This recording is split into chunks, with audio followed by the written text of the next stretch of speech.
ഒരു ദിവസം എത്ര പ്രാവശ്യം ഭർത്താവിനെ കെട്ടിപ്പിടിക്കുന്നുണ്ട്?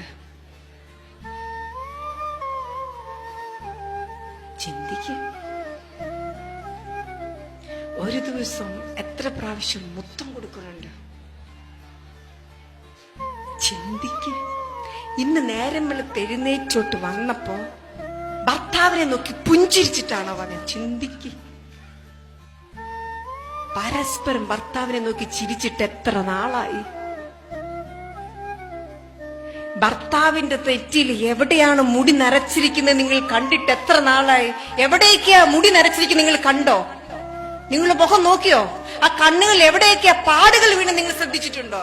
നോക്കിയോ? എത്ര ഒരു മിനിറ്റെങ്കിലും അദ്ദേഹത്തിന്റെ മുഖത്ത് നോക്കിയിരുന്നിട്ടുണ്ട്? എത്ര നാളായി അങ്ങനെ നോക്കിയിരുന്നിട്ട്?